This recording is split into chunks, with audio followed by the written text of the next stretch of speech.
Shall we start, ma'am? Sir, shall we start, sir? Yes, go ahead. Okay. So, good evening to one and all. It's indeed our honor to host another session of Advances in ART Masterclass series today. Today, with a unique twist that we have original research being presented from Raju sir's team from Krishna IVF. So, we have Raju sir, Dr. Kavitha ma'am, and Dr. Kavitha Lakshmi ma'am. So, before we go into the details of today's section, we'd just like to reinforce that SCALE has started in association with TAPISAR. We have started 2 fellowship certificate courses, one genetics and infertility, which is for 12 weeks, and immunology, reproductive immunology course, which is for 8 weeks. The registrations are on and we plan to start in October end. With that, I'd request Vasundara ma'am to kindly introduce sir and Kavitha ma'am.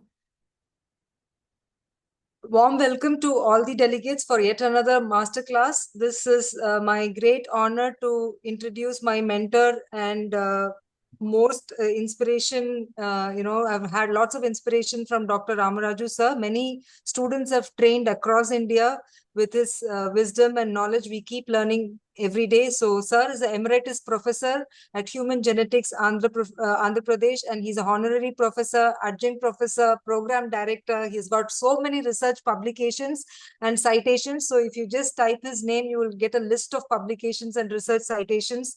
Lot of credits. More so, I have learned a lot on day-to-day, philosophy, and sir carries a huge fan following, and he's such a great teacher that all of us want to learn from him.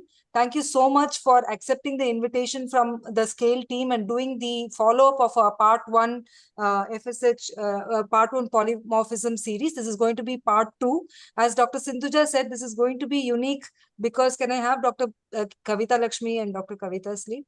So Dr. Kavitha Lakshmi, Dr. Kavitha is a PhD and also having an MD in gynecology. This is a unique combination. Doing research is not easy, and she has done her research in human genetics from Andhra University, Visakhapatnam, and she's currently working with the team of Krishna IVF. And Dr. B. Kavitha Lakshmi is again another MS in obstetric and gynecology with a PhD scholar in human genetics, again from Andhra University, Visakhapatnam, and she's currently working with Krishna IVF team as a senior consultant along with Dr. Raju sir. It's indeed a great privilege. The uniqueness of this program is that they have their FSH receptor polymorphism as their thesis, and we are going to learn from the masters who have done research in this field. In the part 1, we did learn about a lot of LH receptor polymorphisms. We now know that receptor polymorphism is very, very important because we need to understand there can be a threshold for activation of these receptors. Ovarian response to stimulation is also dependent on these receptor polymorphisms, and sir has told a lot about LH receptor polymorphism. It can be of various types, AA, AG, or GG, and based on that we know that which is going to have a normal sensitivity or partial resistance, or if your GG genotype is going to be more resistant. Sir gave us a lot of insights, and after that sir also shared a podcast with us to understand the physiology of receptor polymorphism. With this small introduction, I would just invite Dr. Kavitha Lakshmi and Dr. Kavitha to one by one please share your insights today and more on FSH receptor polymorphism. And at the end, sir will also give us all the summary and take-home points from the entire lecture. Welcome, all of you. Thank you.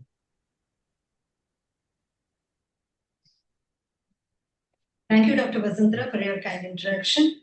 Are my slides visible? Not yet.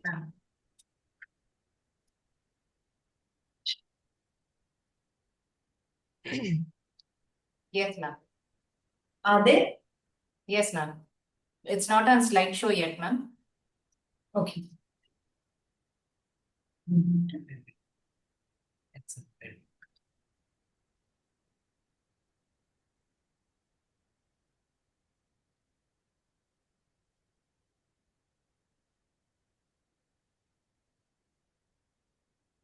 Give me 1 second.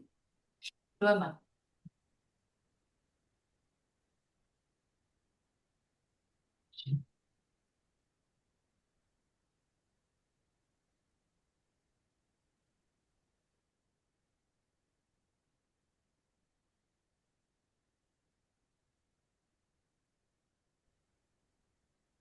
Are they visible now? Yeah, visible. ma'am. Good evening, everyone. And thank you so much for taking time and joining this webinar. Ma'am, there is a chat box that says captions and subtitles. Can you please close that now? Yeah, sure.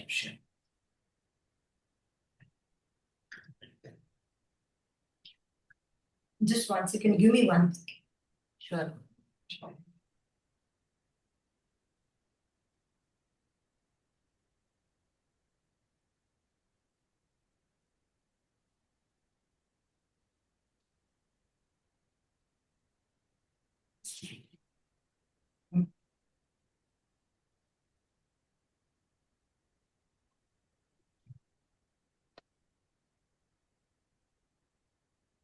Good evening, everyone. And thank you so much for taking time and joining this webinar. And I thank Dr. Vasundara and Dr. Sindhuja for giving me this opportunity. Slides are not visible, madam. Sharing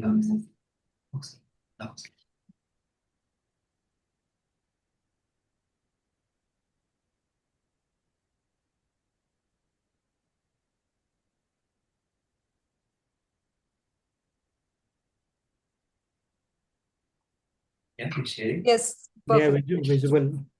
Yes, ma'am. Yeah, visit.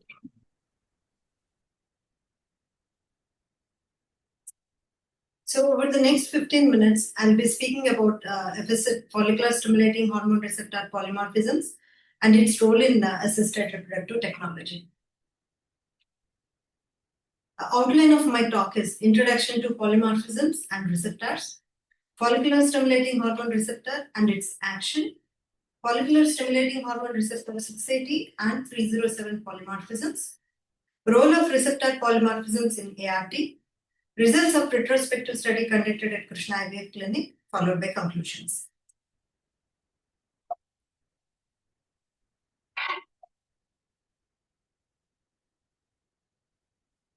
So, the word polymorphism in genetics means occurrence of two or more different forms of particular gene within a population.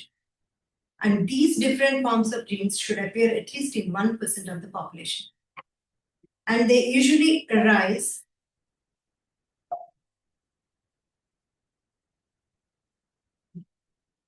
due to naturally occurring DNA sequence variations at a specific site on a chromosome. And these polymorphisms, they usually lead to different versions of genes among individuals of population. And the most common example, this is the ABO blood groups in the population. And then polymorphisms can be as small as single nucleotide change called SNP, or they may involve larger stretches of DNA.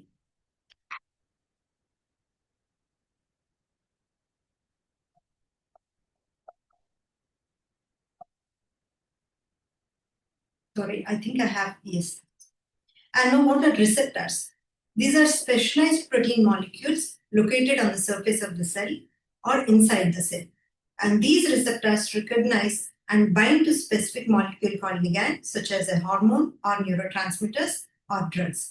And these receptors transduce signals that trigger a cellular response. And these receptors also enable regulation of various biological processes, including growth, metabolism, and immune response.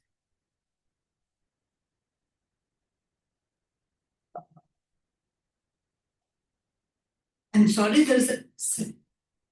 Okay. And these receptor, what are these receptor genes and polymorphisms? Now I have spoken about polymorphism. I have also spoken about receptors.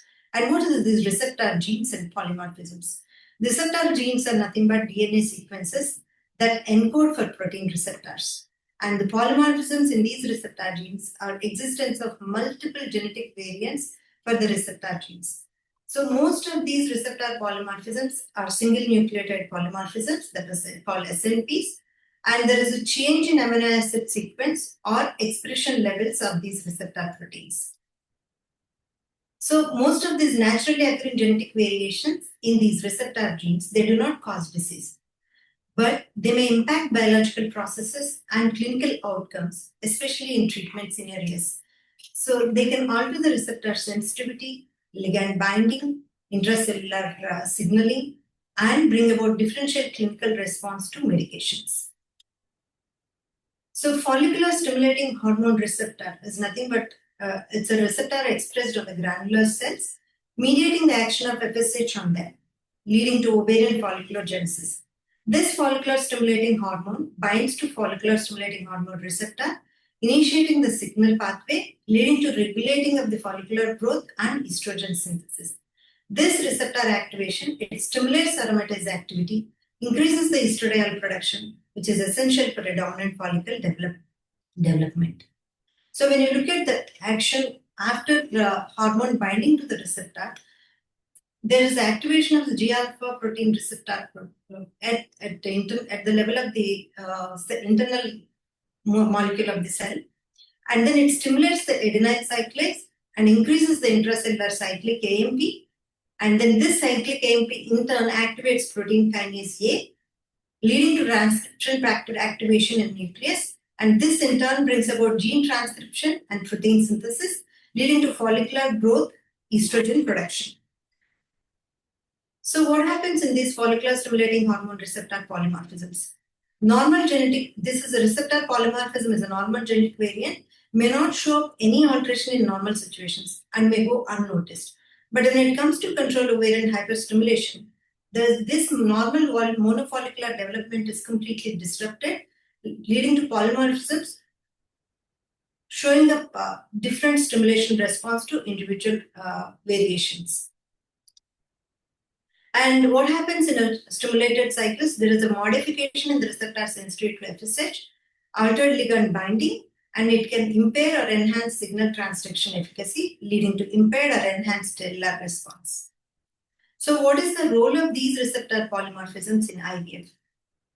So as you all know, controlled ovarian hyperstimulation with gonadotropins is the crucial step in IVF treatment. So starting with the right dose of gonadotropins, this can lead to optimal follicle to set yield. But current dose duration is based only on phenotypic markers like age, BMI, antral follicle count, AMH, etc. But not all women respond equally to the same dose of FSH in IVF stimulation, often leading to either hypo or poor response or hyper response. Variability in this response suggested a genetic basis for the differential ovarian sensitivity to stimulation.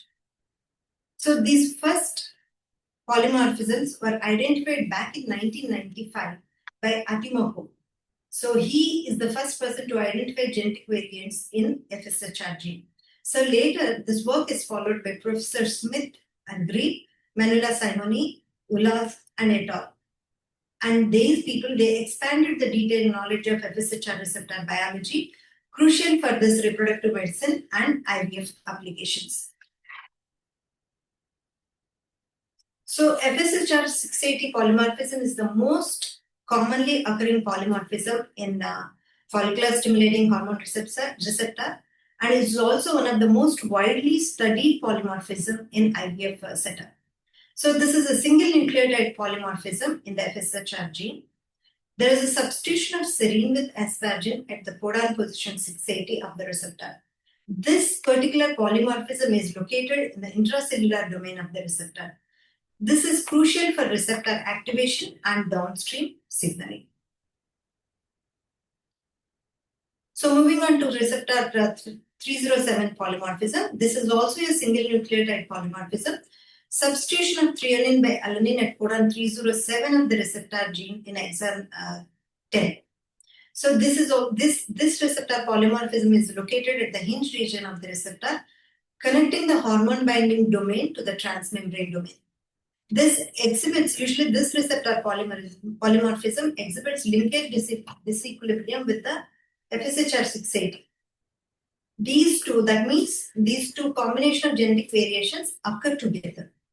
So along with follicular stimulating hormone receptor 680 polymorphism, it is known to influence the FSHR response.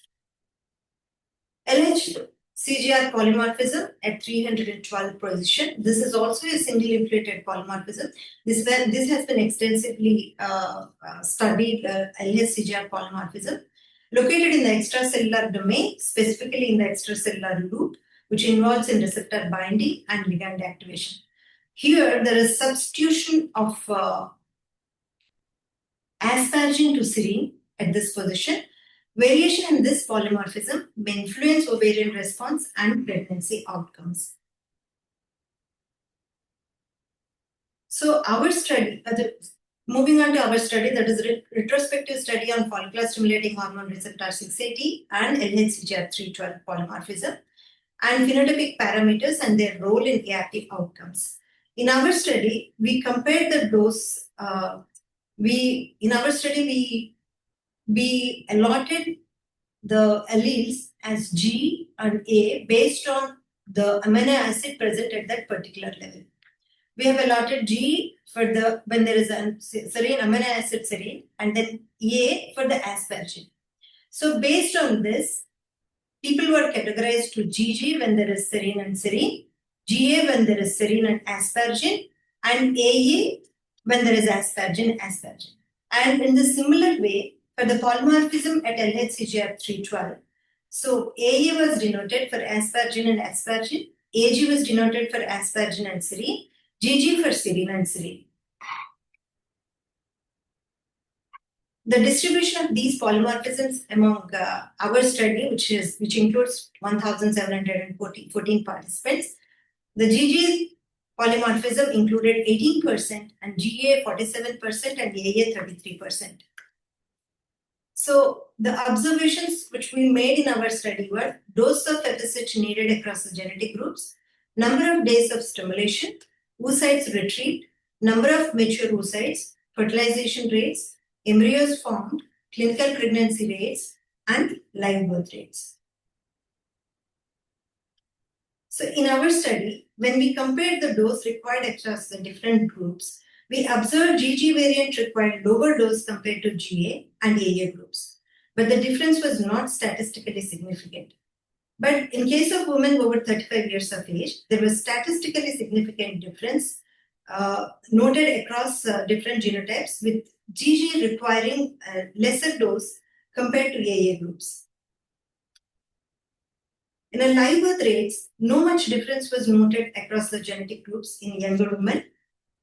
But in women over 35 years of age, the rates are notably lower for GG, GA, and AA groups compared to GG, and the maximum live birth rates were seen in GG groups.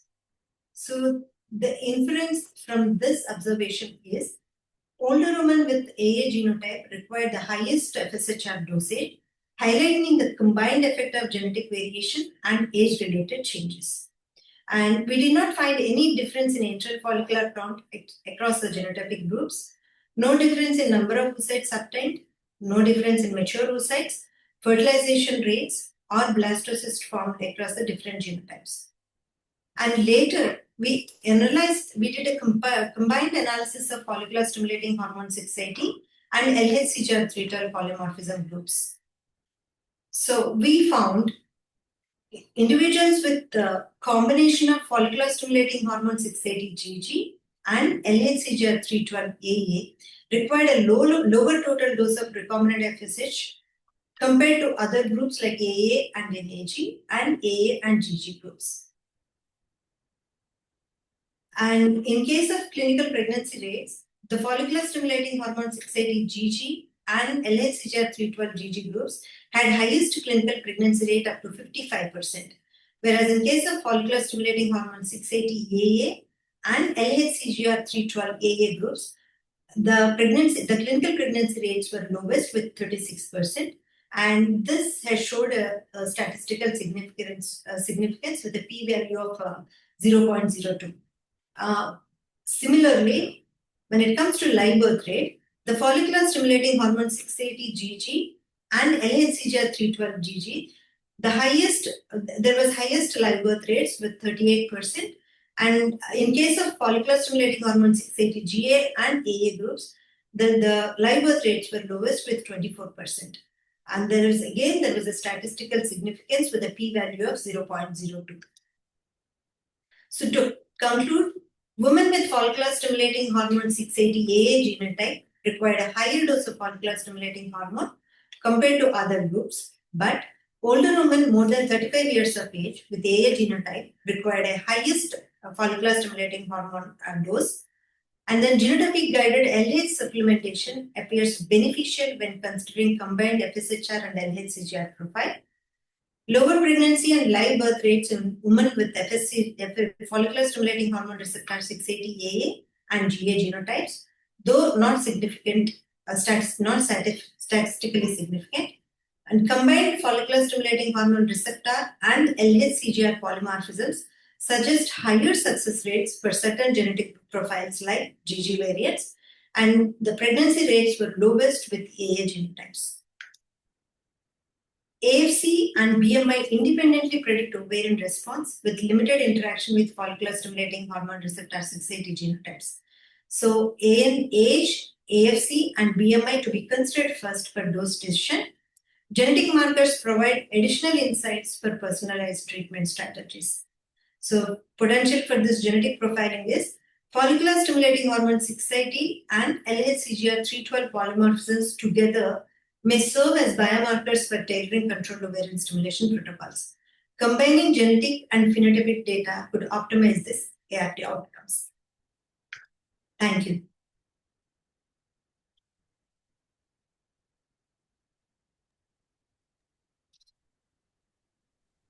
Kavitha Lakshmi will start in.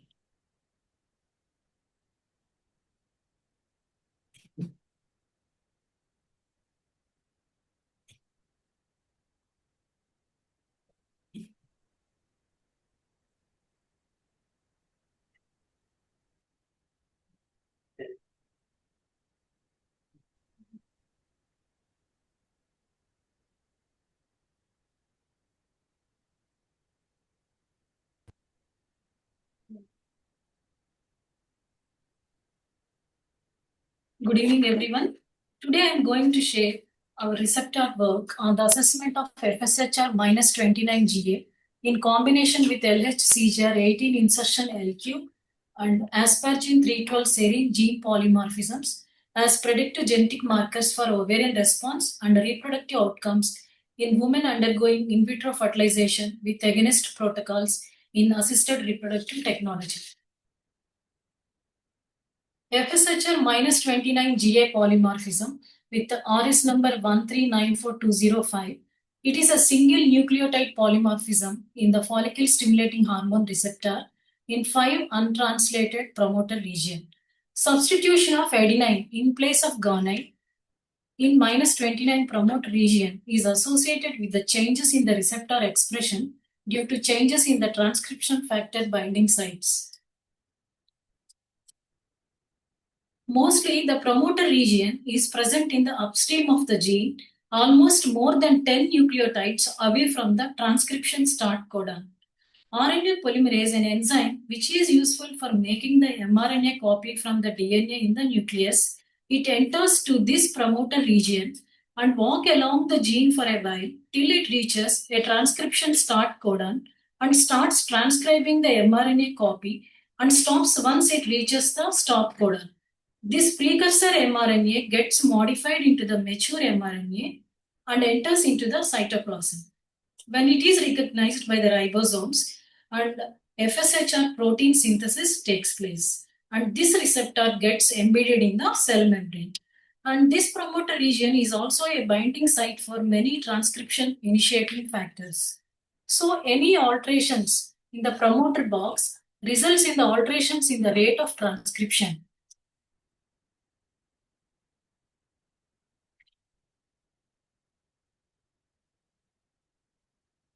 And they do not alter the sequence of nucleotides in the mRNA or amino acid in the protein.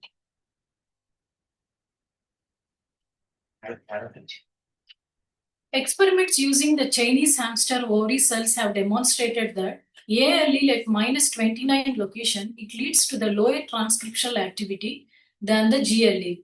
And Nakayama et al. In 2006 and Wunsch et al. 2005, they stated that this polymorphism at the minus 29 position occurs within a sequence important for binding a specific transcription factor, and presence of the A allele may disrupt this binding site.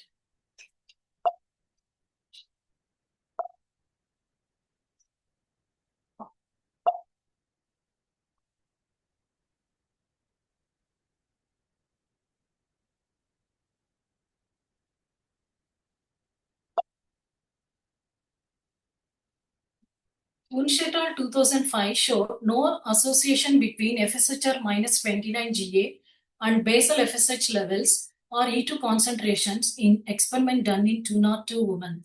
Ekreker et al. In 2009, they showed AA genotype association with decreased preantral follicle count and the number of oocytes retrieved and lower pregnancy rates in 50 Indian women.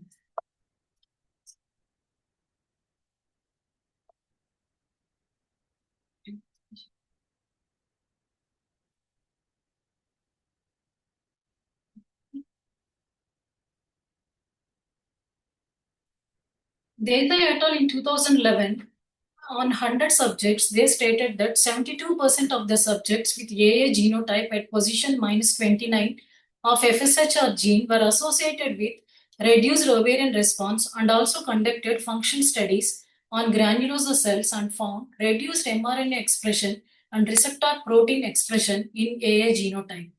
The magnitude of structural change value in the DNA topography of FSHR gene revealed that the DNA with the A allele is less accessible for binding of transcription factor compared with the G allele. In 2006, Dahlia Tohlab, Manchester, UK, they also found no relation with preantral follicle count and total dose and the number of oocytes retrieved.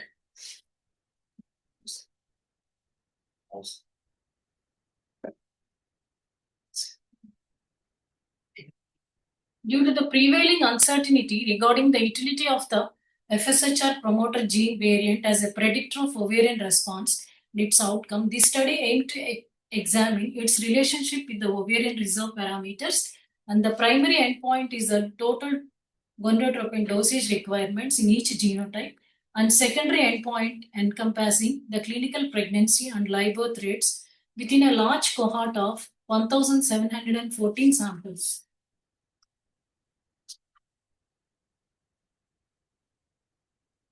Our study design was a retrospective cohort done in a single center, that is a Krishna IVF clinic, and 1,714 patients were taken and all patients were followed long GnRH agonist protocol, and recombinant FSH and recombinant LH drugs were used for the stimulation, and patients with a severe male infertility and oocyte donors and protocols other than the agonist and patients with a single ovary and significant medical conditions were excluded from the study. Uniform clinical and lab teams and the data from the FileMaker version 20 and data analysis was done with SPSS version 21. Coming to the variants, minus 29 GG, that is both alleles containing guanine, and GA, one with a guanine and other with adenine, and both alleles with the adenine is minus 29 AA. In total, 1,714 women, GG accounts for 44.6% and GA for 40.25% and AA 15.11%. Coming to the results, baseline characteristic across the FSHR minus 29 GA, small age difference was noted, and in this GA was slightly older than the GG group, and no significant differences in AFC and BMI were noted. Coming to the stimulation doses, no statistical significant difference was observed in the total recombinant follicle stimulating hormone dose with a p-value of 0.1.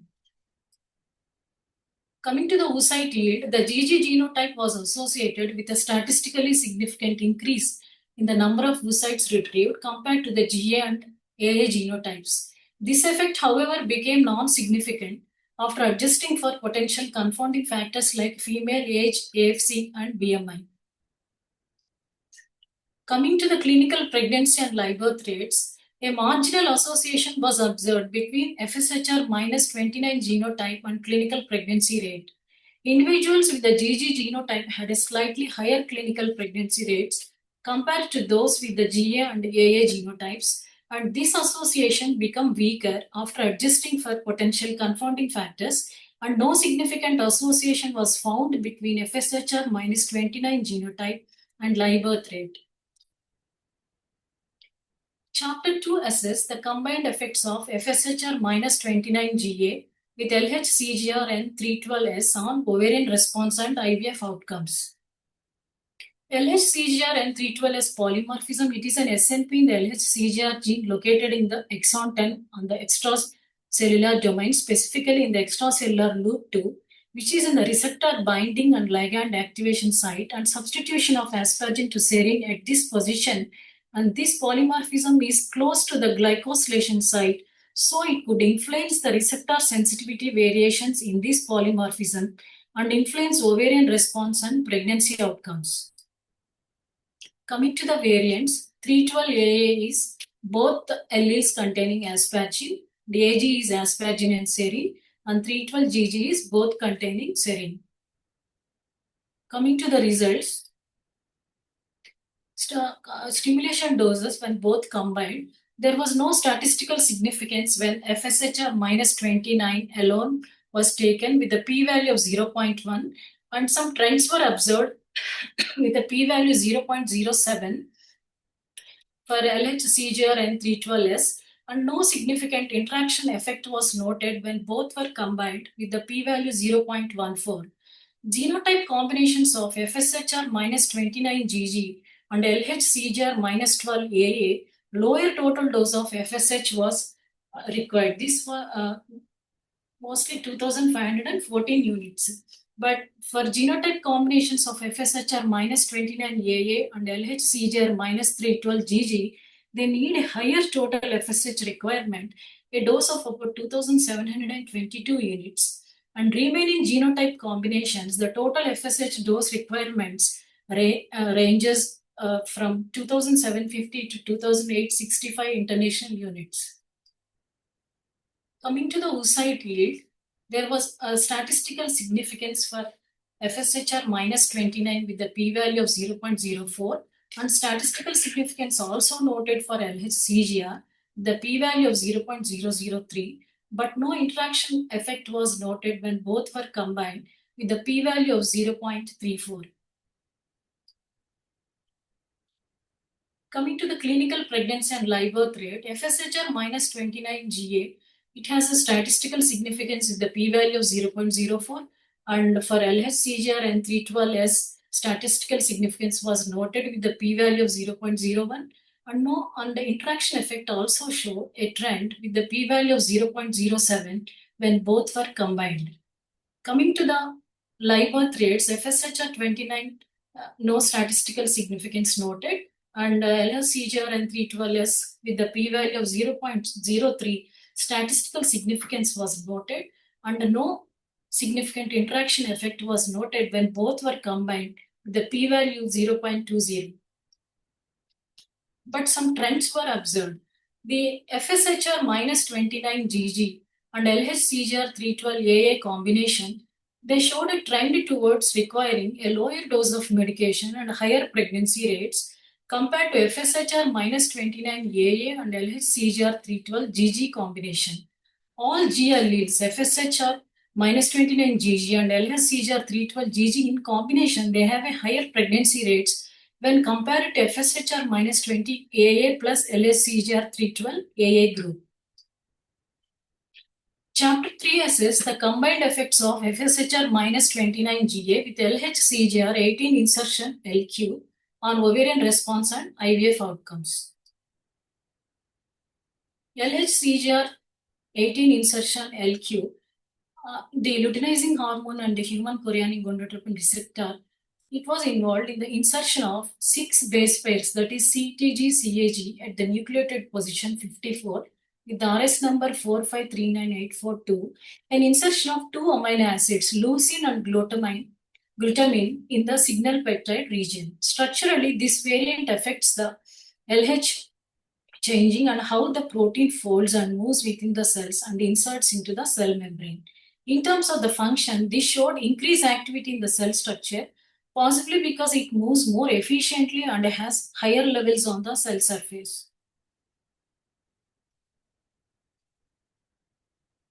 Coming to the variants, 6 base pair insertion, both alleles with the presence of insertion, 1 insertion, 1 absence of insertion, and absence of insertion in the both alleles.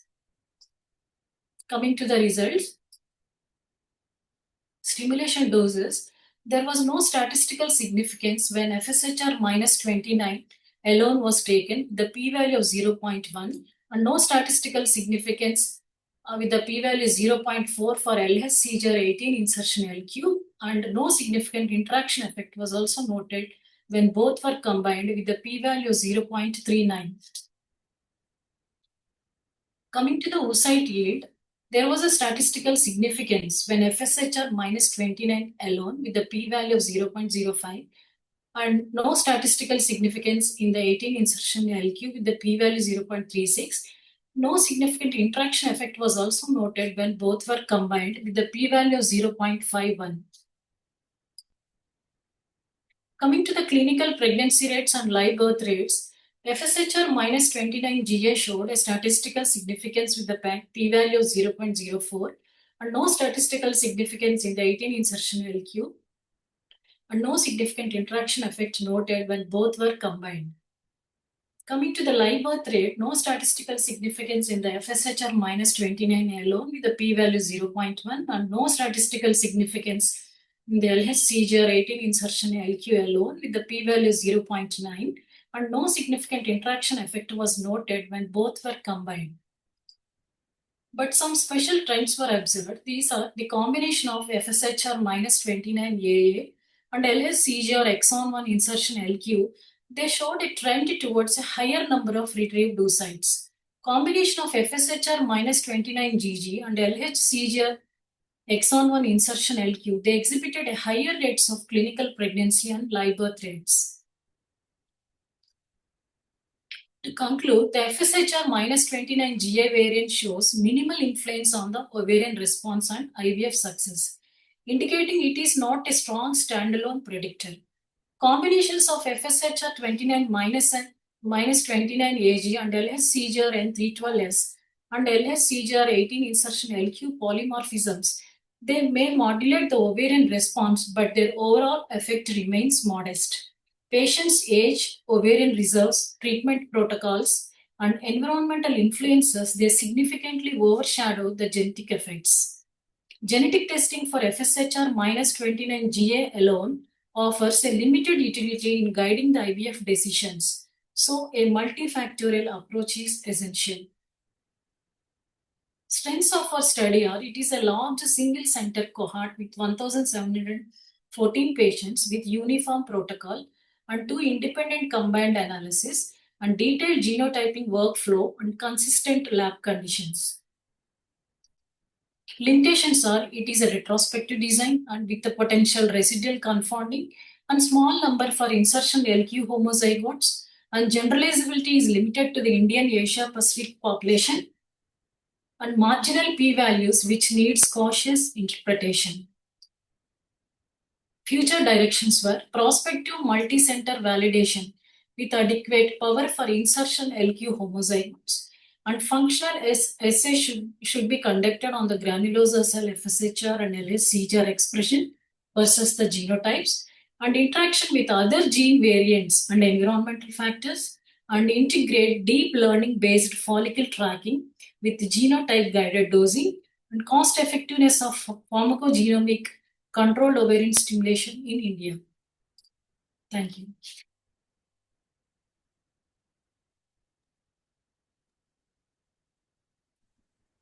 Thank you, Dr. Kavitha and Dr. Kavitha Lakshmi for your wonderful presentation. May I now request Rama Raju sir to share his insights, and then we can go into the Q&A. As part of the Delphi consensus globally, which was conducted by the European group and the American group, where they studied the literature about FSHR receptors and LH receptors. The data about LH receptors is very, very clear. In the role of hyperresponder and in the role of normal responder. When it comes to FSHR receptors, AFC, age, BMI makes a major role for prediction of dosage. Take an example of oocyte freezing. when you have a particular FSHR genotype, you might need more number of oocyte freezing for a particular genotype because it is associated with a lower live birth per egg retrieval for a particular genotype. That is where this has a role. Similarly, your dosage fine-tuning will have a role. Unless you the first thing is when you're looking at FSHR receptor, the first and the foremost thing is you should standardize your dosage, and over on top of it, you can adjust your dosage. Unless you do not standardize your dosage, these receptors of FSHR will add to confusion and nothing at all. That's my carry-home message. Unlike LHCGR, where hyperresponder is associated with a particular genotype, the data about FSHR has many variables, and the combination of genotypes that is affecting it. If you are looking at a woman with an antral follicle count of 5 or 6 with a particular genotype, there it makes a whole lot of difference in getting an optimal dosage based on the AFC mesh, and there the quality of oocytes will also make a difference. For example, if you have looked at the data, FSHR A by A in 680 had a lower carry home baby rate. That means the number of oocytes that are needed to give a live birth might be different. There is a concept called how many oocytes will give how many babies. And the data is as follows: 100 oocytes will give seven and a half babies. That has not changed in the last 40 years. The equation is as follows: out of 100, not all are M2 oocytes. Not all M2 oocytes get fertilized. Not all fertilized oocytes go to blastocysts. Not all blastocysts get implanted. Not all implanted embryos will end in a live birth. So 100 oocytes will give 7.5 babies. This has not changed in the last 40 years. And on top of it, if you overlay the FSHR receptors, there it might make a difference. Similarly, on top of it, if you are doing a oocyte freezing, this receptor number that is needed to get a baby also changes. But at this moment, from our understanding, we are trying to look at the combinations, and we realized that there are 64 combinations that come when we add FSHR 680, FSHR 307, FSHR 29, LHCGR 6 base pair insertion, LHCGR 312. All of them has each 3 types of subdivisions. We are getting 64 data sets, and we are finding subgroup analysis which is showing interesting trends. So my carry home message is the concept for LHCGR is clear. The concept for FSHR is evolving, and I would not suggest routine FSHR testing for any patient unless you're doing in a research setting. And here in our clinic, we emphasize and we charge only for the LHCGR, even though the pricing includes everything. But the data that is used is only the LHCGR. And FSHCGR, it's still evolving, and we are trying to understand. And this PhD thesis has given us more understanding in the subgroup analysis. That I would like to say. And I would like to share some of the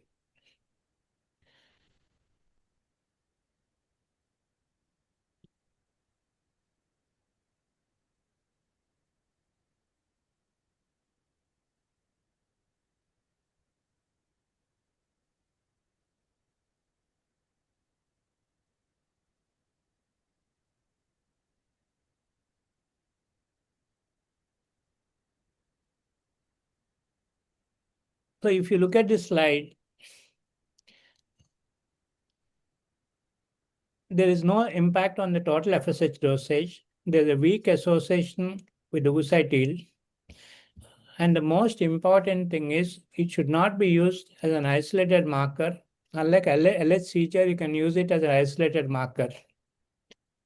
The next area is still when you look at FSHR polymorphism, the genotype does not dominate. The phenotype dominates in the stimulation protocol. That means your age, AFC, and BMI is the main predictor of your dose, but not the FSHR phenotype. There are patient subgroups which might make a difference in future. When you combine with LHCGR, there is a link to oocyte yield, and there is a link to type of G allele or A genotype in the outcomes. These might become not the dosage, but the predictor markers rather than the actual utility as a dose finding studies. And when you look at 680, as the woman ages, there's a significant difference in the behavior of 680 genotype. So we found women with over 25 with a AA genotype required higher total dosage, suggesting that dose-related modulation of receptors plays a role.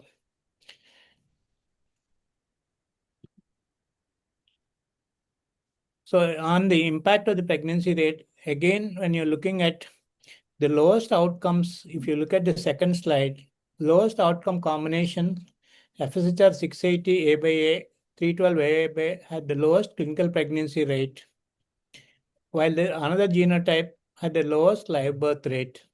This might be useful for somebody who's postponing the pregnancy or counseling. What are the chances with the given number of oocytes? If you get 8 oocytes, your counseling might play a role rather than in the dose of your stimulation protocol.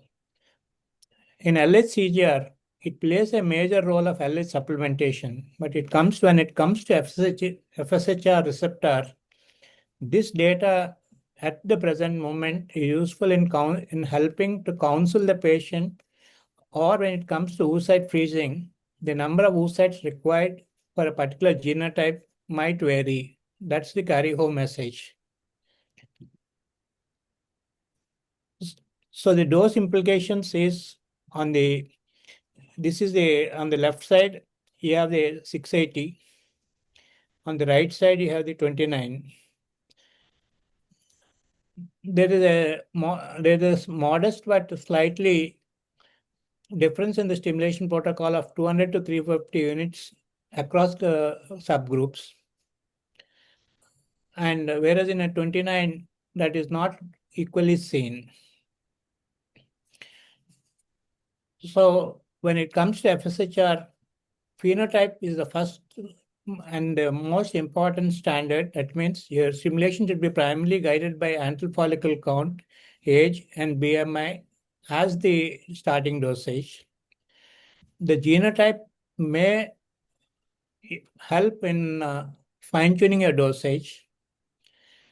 But when it comes to LHCGR, the data is very, very clear. But when it comes to FSHR, you can't use at this present moment with the Delphi consensus and these 2 PhD papers that it will help to counsel the patient of number of oocytes required to get a pregnancy or fine-tuning it, but it's not the primary indicator to plan a stimulation protocol. That's the carry-home message I would like to give. Thank you, sir. Can we just clarify a few doubts which are there in our minds, sir? Yes, go ahead. Sir. So a question here is, patients with immature eggs, only GV, does receptor polymorphism play a role when the genetic testing is normal?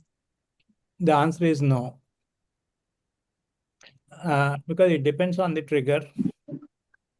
It depends on the androgens that produce a sudden rush when the LH is when the LH surge occurs with the trigger. That's a completely different mechanism, and its role in the immature oocytes has not been proven in any studies, neither in our study. Okay, sir. So you were telling us about isolated use of FSH receptor polymorphism should be used in research setting or in patient counseling tool or number of oocytes that might be required when you go for oocyte cryopreservation. The doubt here is sometimes in PCO patients, there can be a combined FSH and LH receptor polymorphism leading to hyporesponse. And at the same time, there can be a variant polymorphism that can cause high risk for ovarian hyperstimulation. So how do we, kind of do polymorphism testing in PCO? Are we really justified in doing it based on the phenotypes we encounter in our day-to-day practice? In the PCO4 subtypes of phenotypic groups, one is the 4 groups which we see. There, you can find in a PCO LHCGR G by G, 312 G by G, and also LHCGR A by A. That means in some PCO, we also give LH supplementation. So there, the data is very clear and our experience is very clear, and we did not land in hyperstimulation, neither cancel cycles, neither abnormal cohort of abnormal set of oocytes. But you can't use the FSHR data at this moment to define individually that this is the group and this is the dosage. If we look at LHCGR G by G, we said 75 units is adequate. And A by G, we said 37 units is adequate. And AA, no LH is needed. There, it's about preventing a hyporesponder. But when it comes to FSHR, the data is more complex and more subtle, and subgroup analysis and patient subpopulation will determine the future. At present, you can't use FSHR to plan any stimulation protocol. That is our experience. We are only trying to modify and being careful about the follicle to oocyte output ratio in some of these patients. But we have not moved to the quality. So my carry home message is, if somebody is doing an FSHR receptor, unless they do it for every patient and start doing the subgroup analysis, it will not be useful. The same thing can't be said for LH receptor. In LH receptor, we are very, very clear, and that was as far as 5 years back, we could identify that pattern and say, this patient, this is the dosage. The same thing we are not able to say about FSHR receptor, but we are finding patterns which is telling at the oocyte efficiency. If you pull the number of oocytes of the particular genotype and study them, then you get the parameters of these subtypes will respond this way. That is our future next step of study. For example, LHCG, FSHR 680 G by G, 29 G by G, 307 G by G, LHCGR G by G, and 6 base pair normal had a different behavior compared to a 6 base pair LHCGR A by A. So when you're looking at all the combinations, a pattern is evolving. And we are finding totally 64 types of data sets are there. And some of them, when you look at the 1700 patients, the 64 data sets are not equally distributed. That means you're finding the reproductive performance might be different in some of them. So the carry home message is the Delphi consensus, and this work shows in a routine clinical setting, it is not yet fully validated as a clinical tool. But that's not the similar case with LHCGR. Second thing is, we're also finding that it will have a role in low responders to identify in those subgroup analysis, it will help us. Also in patients who are going for oocyte freezing, there till now nobody has determined what is the optimal number of oocytes a patient needs it. Maybe this data will help them in combination with the follicular fluid steroid markers. That's my personal opinion. Okay, sir.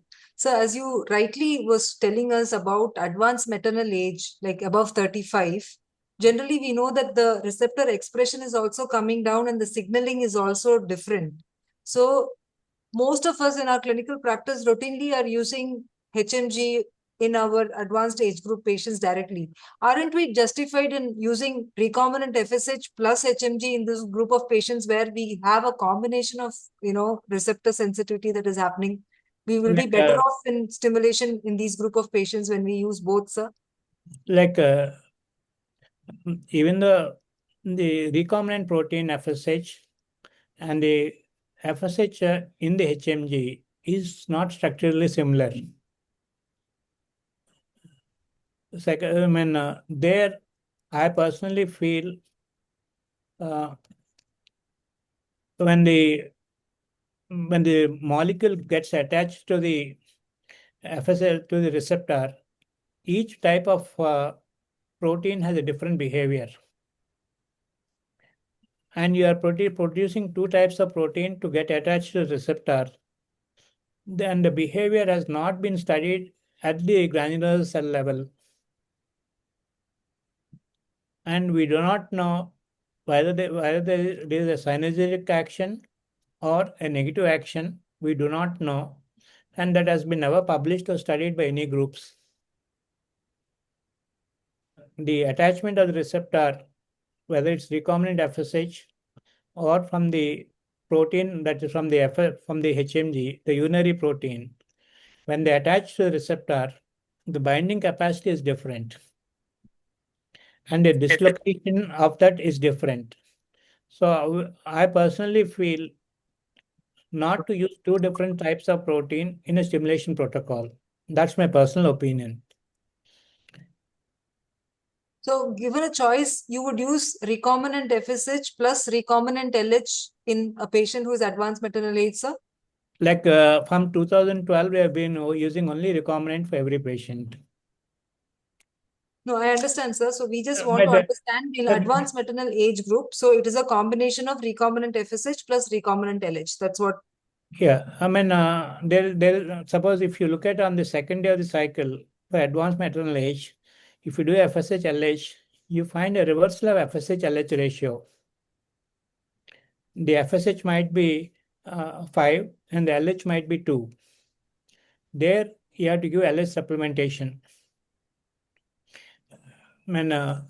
The HMG HCG has a different type of action when it comes to the luteinization, when it comes to the proliferation, and it has the LH molecule has anti-apoptotic action, and that has a apoptotic action. So when there is a reversal of FSH LH in a PCO, you see 1:2 ratio. In a normal woman, you say FSH LH is 1:1.1. But when the age comes with borderline ovarian reserves, you find a reversal of FSH ratio where FSH can be 6 and LH can be 4. that is, the patient also needs LH supplementation.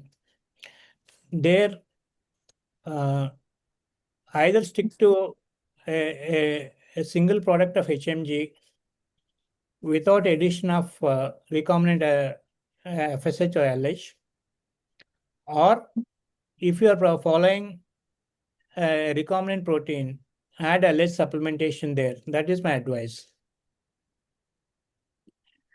Okay, sir. Can I ask a question? Yes, doctor.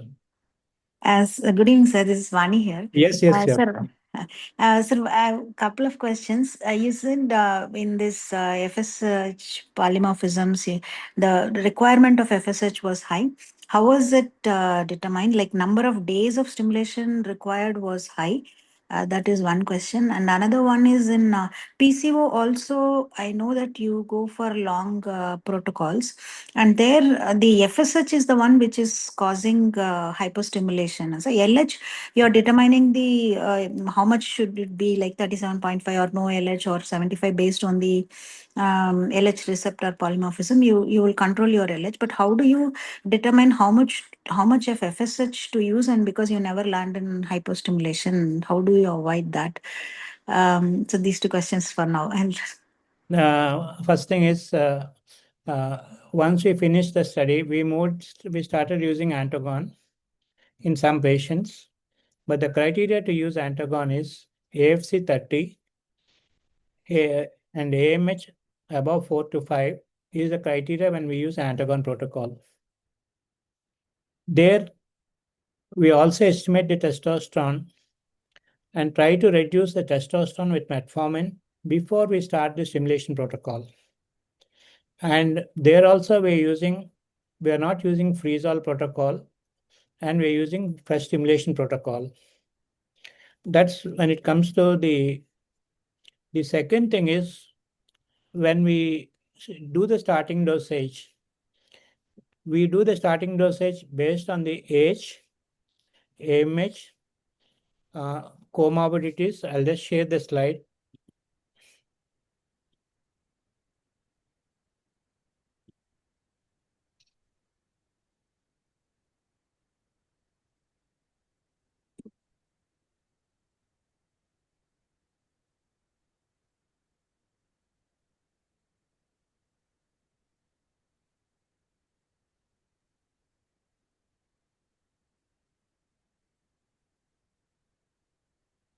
If you see, my slide is visible. yes, sir. Yes, sir. So this optimal dosage one should determine for their own clinic, and it varies from product to product. And we took optimal dosage of 200 units. And then when you look at the age,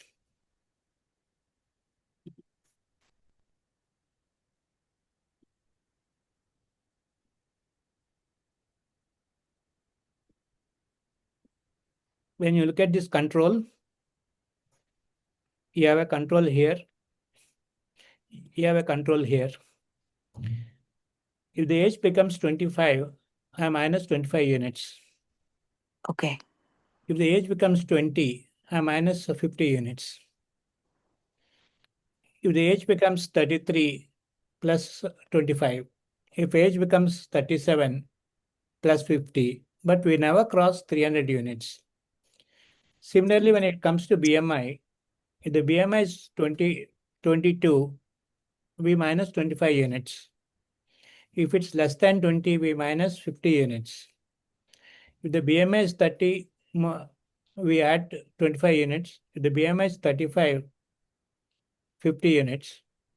Similarly, we base on the AFC. If the follicles are between 8 to 16, that's the control. If they're more than 16, we minus 25 units. If it's more than 25, we minus 50 units. Sometimes your FSH with this protocol, and on the right hand side, endometriosis, psoriasis, collagen disorders, thyroid antibodies, they need higher dosage. But on the total, we never cross 300, even though this crosses 300. But sometimes we come as low as 75 units of FSH with this formula. And to this, we add LH polymorphism to add the LH supplementation. Be it antagon cycle or agonistic cycle, we found the results to be similar. This starting dosage, if you're using multiple products, how can you use a same starting dosage? If you're using a HMG and an FSH, you don't know the potency of the product because it's not in MCG, it's in the units, and that's based on the corpus luteum weight of the rats. So you have error. Stick to one product, optimize your dosage, and we have been using this. And when Sandros and Carlo Alvigi were quite interested and surprised that we are using this formula for the last 10 years because they were struggling with the dose finding studies.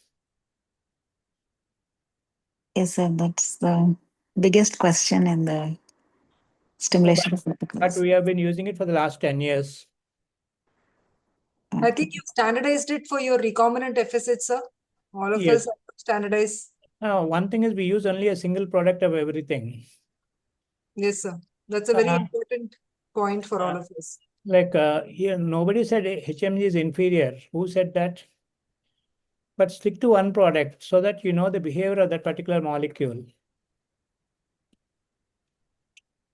And the criteria for me for saying a hyperstimulation is admission as a criteria to define as hyperstimulation. If the patient comes with complaint of pain and a certain amount of fluid and needs admission, that's the criteria to define hyperstimulation in my protocol. I have to have some criteria, and the criteria are very vague about hyperstimulation. Okay, sir. Yes. Sir, this there has is a worked. This has worked very well for us for the last 10 years, and this has also did not raise any premature elevation of progesterone. And the need for stimulation protocol adjusting the dosage occurs in less than 10% of the patients. So when you're not adjusting the dosage, you're not picking up unnecessary for small follicles. You're not recruiting your cohort is uniform. And your wastage of oocytes is less. What about this Pergoveris? They have a fixed combination and. No. What happens is, what I'm saying is, all products are good. Stick to one product. Okay. Understand your stimulation protocol. Understand the molecule which you're using it, and then use that molecule so that IVF has so many variables, and the greatest tragedy of IVF is monitoring of a stimulation protocol did not change in the last 40 years. Our drugs have changed, our stimulation protocols have changed, but our tools for monitoring a stimulation protocol did not change. No development has occurred. That does not mean there are no tools are not there. Only good quality research did not occur in the area of monitoring a stimulation protocol. What was done at Edwards' time or in the early years of ultrasound and the E2 levels and LH levels, those three parameters, apart from that, nothing has changed. That does not mean no markers are not there. Okay. Sir, when your earlier, Luveris was available, so we could add 37.5, etc. to the stimulation. Now, instead of Luveris, are you using Pergoveris? And if you have to use a very low dose recombinant LH, how do you titrate it in Pergoveris, sir? I suppose I need 225 units of FSH and LH LH 75. There I give 75 units of Bonal F and 150 units of Pergoveris. So that becomes 225 and LH 75. If I need a 37, I use pergoveris 75 units, that is FSH 75 units and LH 37. In fact, the biggest surprise we had was after adding pergoveris, the cost of a cycle has decreased because earlier there was a need for buying the loweries and the FSH. A certain decrease in the cost has come in. Oh, A decrease of 8 to 10,000 has come in after we started using. Initially, we were very skeptic that our cost will escalate by 20,000. But what we realized was, but by using pergoveris only for the LH75 and LH37, where you get 150 units pergoveris or 75 units, then that is adequate because they come in vials, multi-dose vials. Then add Gonalef, because you should not use two types of recombinant protein. okay. Similarly, you should not use two types of FSH. One is urinary and one is recombinant, because the binding capacity is different for each of the molecule. On top of it, if you overlay the 29 G by G, Kavitha Lakshmi,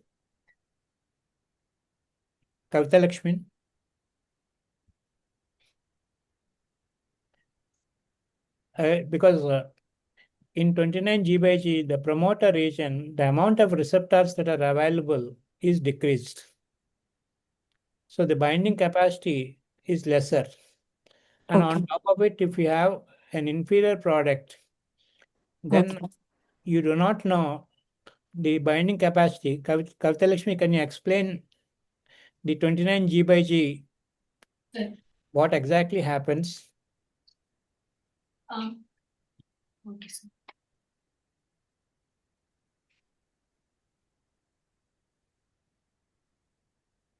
Sir, actually, this polymorphism is in the promoter regions.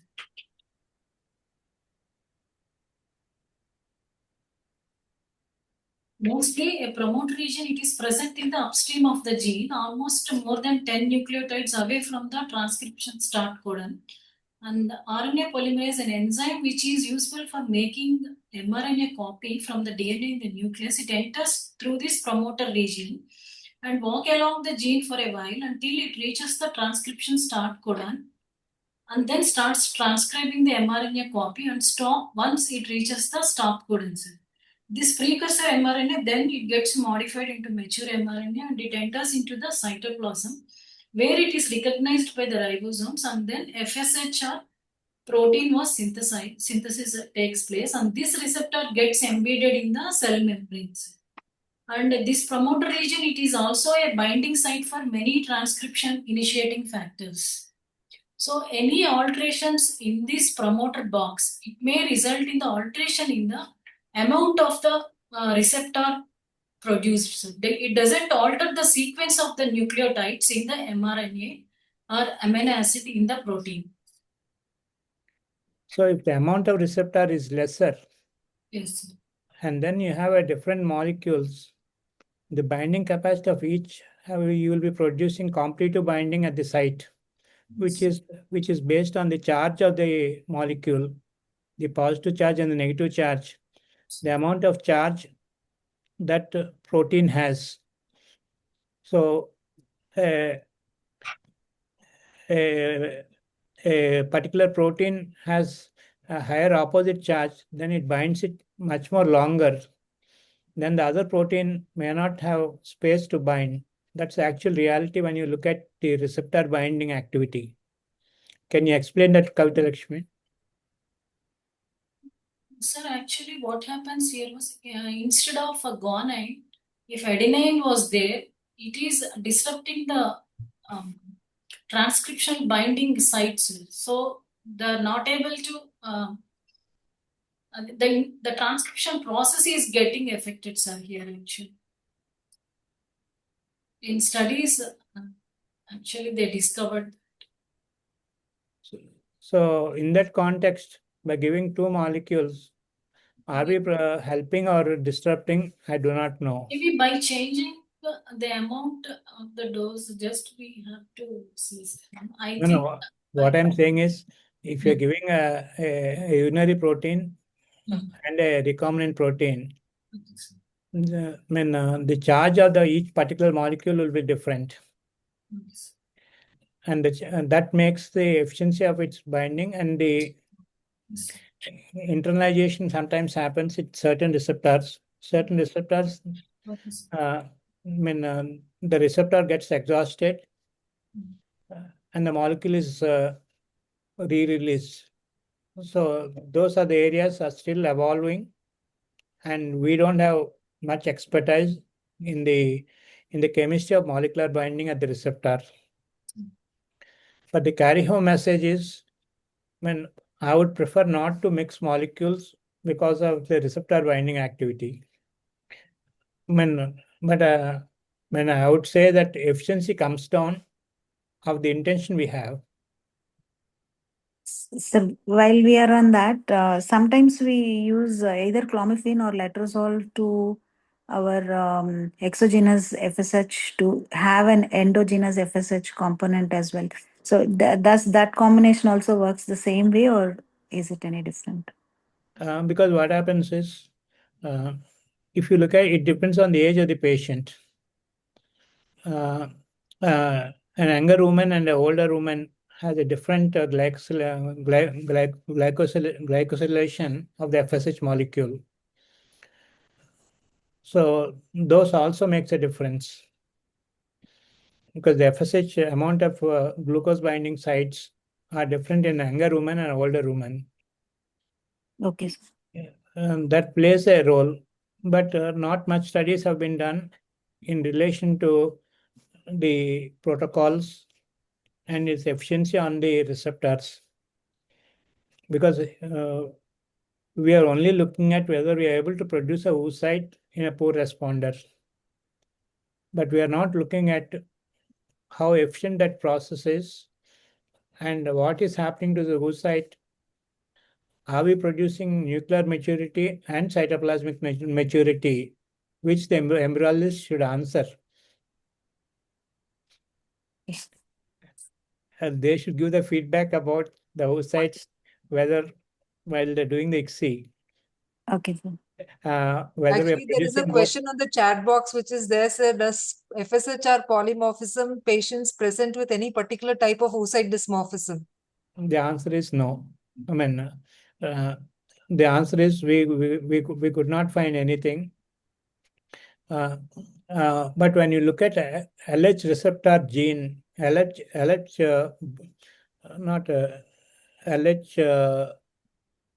gene polymorphism, they're associated with certain dysmorphisms, but none of the receptors are associated with any dysmorphism as per the current literature and as per our experience.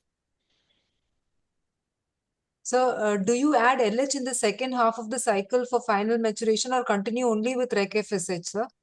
No. We suppose if there is a polymorphism, we add LH from day one, be it antagon cycle or be it antagonistic cycle, or even in the recently for one of the random start cycle for a ovarian malignancy patient, we did the receptors quite early, did the progesterone, we gave the progesterone to prevent the luteal prevention, but we added the LH, and we could find the response of the LH in that particular polymorphism is not blunted by the oral progesterone. We have a policy of starting it right from the stimulation protocol from day one, be it agonistic or antagonistic protocol. So you're testing for all patients, sir? That means in your center polymorphisms? From 2012. We started charging only from 2018 after publication of the article. Till then, we did not charge because we felt it's unethical to do that. after the 2018 publication, we started charging for that service. We do it for every patient, and every patient is based on the LH polymorphism.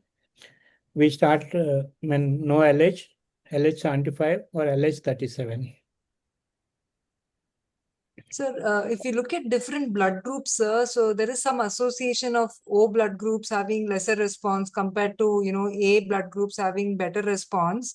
Is there any link with polymorphisms and blood groups, sir? Not genotypically, at least functionally. Did you find, sir, anything in your research or something? No, we have not looked at that aspect. That's an interesting aspect. We didn't look at it honestly. Because there is some patients in this particular group can hyper respond. So I was just thinking maybe it is a different locus genotypically, but functionality wise, will there be any?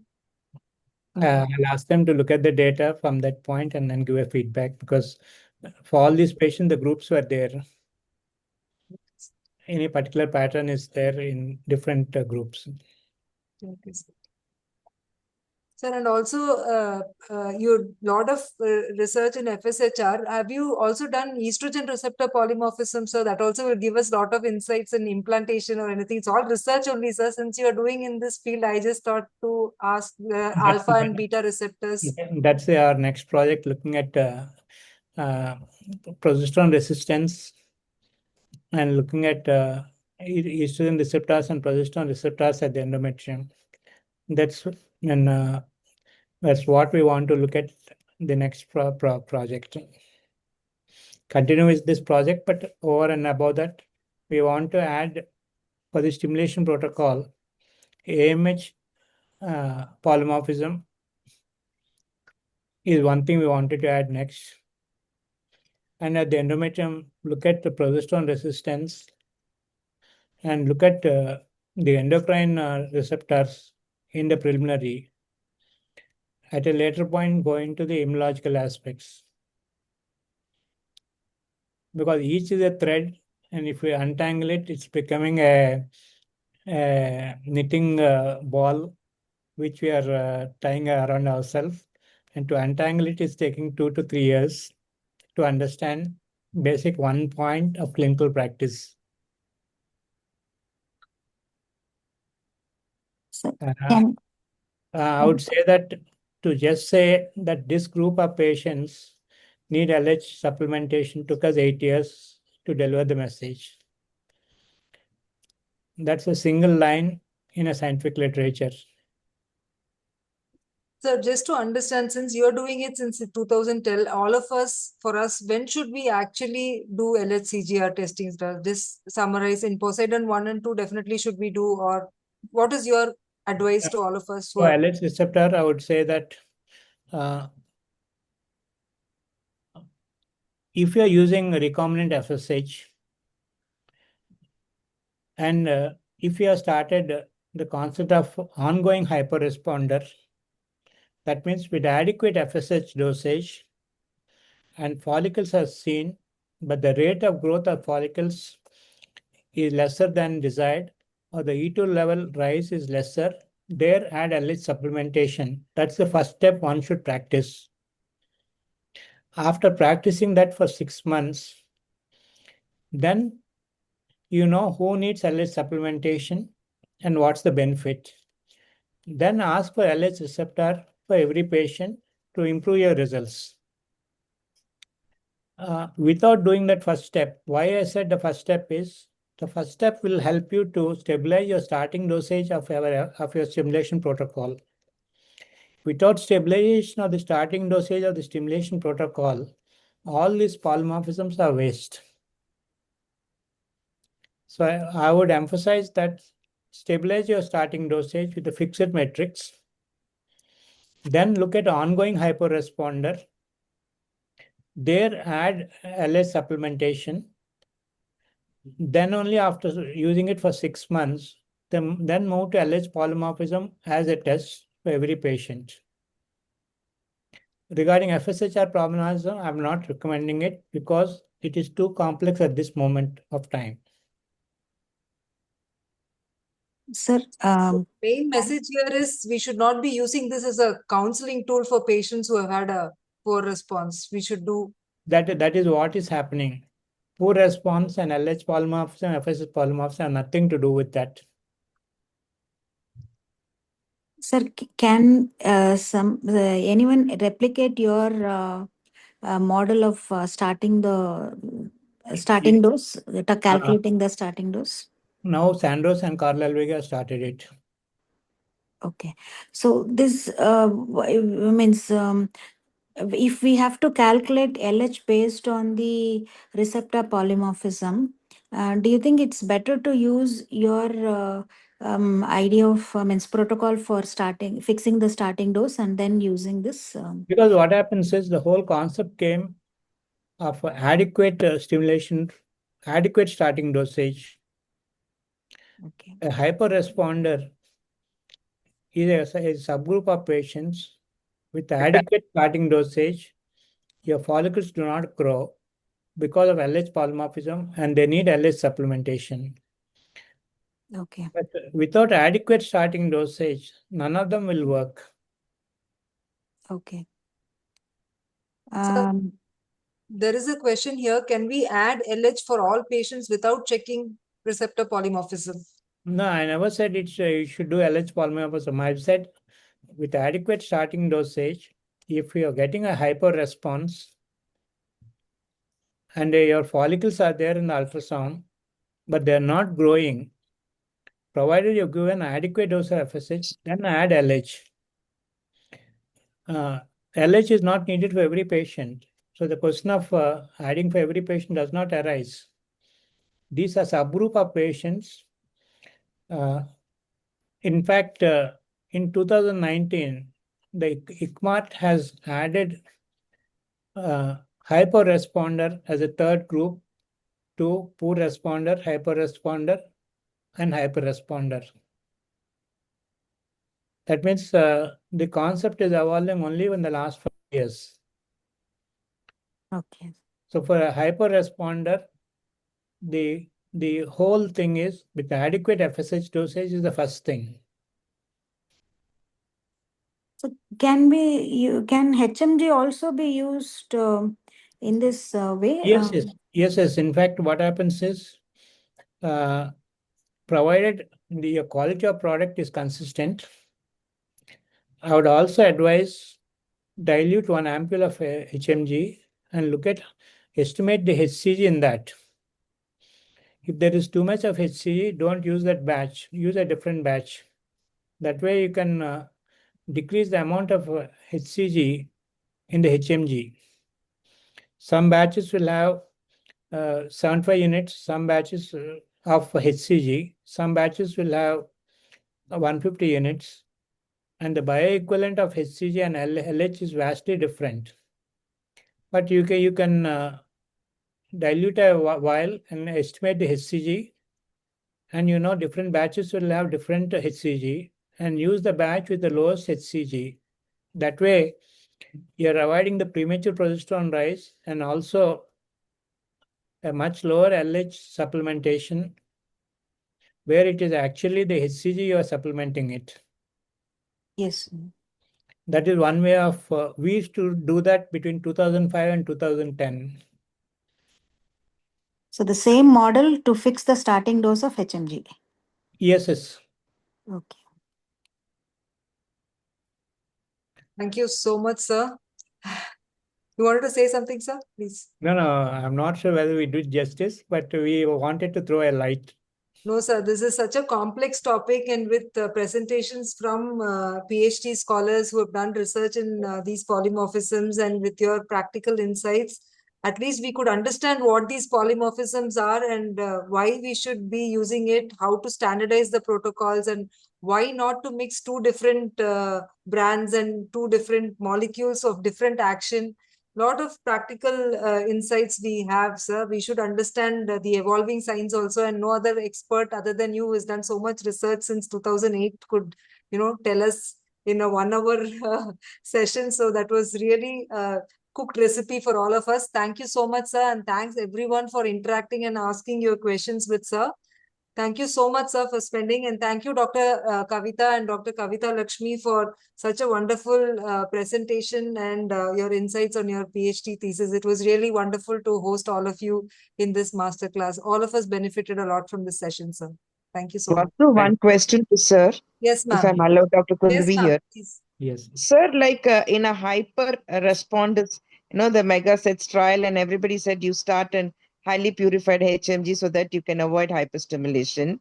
Whereas we use the same HMG in poor responders and hyper responders too. So how does it differ, sir, in hyper, hypo, and poor, the role of HMG? Honestly, I stopped using HMG since 2012. So my experience with HMG is very less. Okay. I've been using it, using recombinant because they discovered pyrons or prions in the lyophilized powder of HMG. And that's the reason Australia has banned the use of HMG for safety reasons. So you don't get HMG in Australia.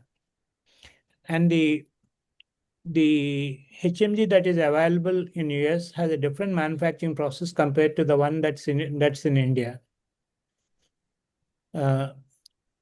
So we are looking at the US data, which shows that using HMG has the FDA regulation of manufacturing it is slightly different than what the world over follows that.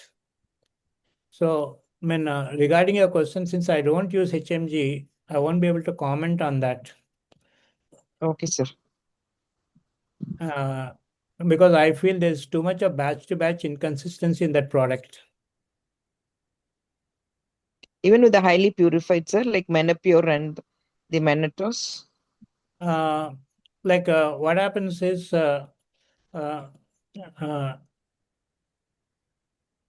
we also find 5 to 6% batch-to-batch variability in recombinant protein.